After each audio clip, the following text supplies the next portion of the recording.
disappointing.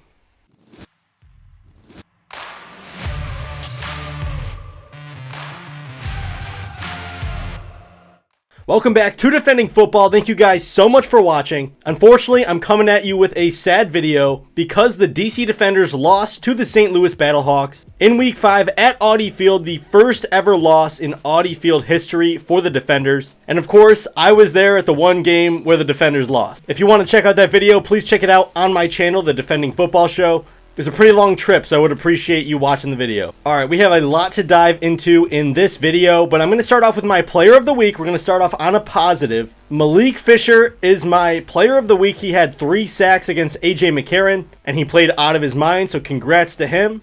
Alright, we're done with the positives. On to the negatives. So pretty much everything else. The only other thing that the Defenders did kind of well in this game was red zone defense. Especially early in that game, they were stopping the Hawks to just 3 points, which was keeping the game way closer than it should have been. So I do have to give Greg Williams props there with his defense. But man, we lost this game 45-12. Possibly worst loss in DC Defenders history. This is a season-defining loss. And I can say, being there in person, the vibe was a little off. I could tell our offense had pretty much no groove the entire game. And a player that affected the most is Jordan Taamu. Look guys, I love Jordan Taamu. But we got to look at the stats. 888 yards on the season. One of the better totals in the league, but he has a 52.1% completion percentage. That is the worst in the league. How did that happen? I don't know. But he's been completing only about 50% of his passes for the past like 3 or 4 weeks. It is very hard to win a game when you're doing that. Especially when you can't just hit open checkdowns and get easy completions. Jordan Taamu pretty much had no rhythm in that entire game, to be honest with you. There was pretty much one drive where the Defenders really strung together a couple of plays to get a touchdown, and that was the drive right before halftime to Calvin Harmon for the touchdown, which was an awesome time in the game, and it looked like the Defenders were going to come back and make something happen, but obviously we know what happened. Moving on to touchdowns, he does have 7 touchdowns, which is the second best in the league, but then you look at the interceptions, and he now has 5, which is the worst in the league. He threw 3 interceptions in this game. One of them was very egregious at the end to Mike Rose. And if you look at it, he's been sacked 8 times as well. And is it because of Jordan Taamu himself? Or is it because of the offensive play calling? Is it because of the O-line? Me personally, I think it's literally everything. I believe the play calling has been very poor at times. I remember in this game, we ran a halfback draw 3 times in a row. 4th and 1, and we decide, let's go power. Do you think that the Battlehawks didn't think we were running the ball there? Because I knew it, the guy next to me knew it, the guy behind me knew it, and the coach across the sideline knew it too. So very poor play calling. So overall, what do I think about JT? I don't think we'd bench Jordan Taamu, but he's on a very, very short leash. Is he our best option? Probably.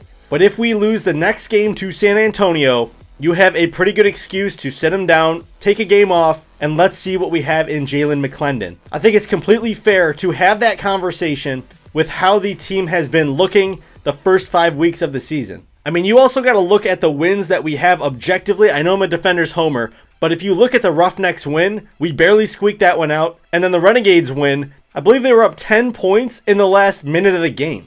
So you really got to look at it objectively. We're a few plays away from being 0-5. But on the other hand, we almost beat the Stallions as well, so this team is all over the map for me. I say we keep Taamu for next game. If he proves he can win that game, that can definitely shake things up in the XFL conference. If he throws for under 60% completion again, not looking good with turnovers, we need to see Jalen McClendon enter the game and see what he can do. And I love Francois, and I know he came in the game, but he's just not a solid enough quarterback to play in this league right now. And we're going to see how it plays out. I'm really hoping the Defenders win. And then I'm not letting Greg Williams escape either on this one. 45 points is a ton of points. I mean, come on. And seeing that deep touchdown to Hakeem Butler, that really made me upset. You're going to put Hakeem Butler, one of the tallest, fastest receivers in the league, most talented receivers in the league, one-on-one with one of our corners. As I said in the last video and the video before that, we don't want to play man coverage against the Battlehawks. At least give him some safety help. And then right off the rip, AJ McCarron looks at him. He says, oh,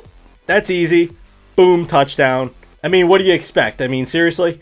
So overall, I'm not very happy with how the Defenders performed. I did have a really fun time at the game though, and seeing the beer snake was awesome. I was also trying to take pictures with Captain Obvious and a lot of the other popular fans. I was trying to take pictures with them, but the stadium staff decided they didn't want me going over there for whatever reason, and I did not have time to wait after the game as I live like 7 hours away. So that was kind of disappointing, and I did want to see the players after the game as well, but the stadium staff, you know, they didn't feel like it that day. So, but great time at Audi Field. I think we had 16K there. It was pretty loud and pretty rowdy, and we definitely caused some false starts, which was awesome. But where do we go from here? We have to play the San Antonio Brahmas.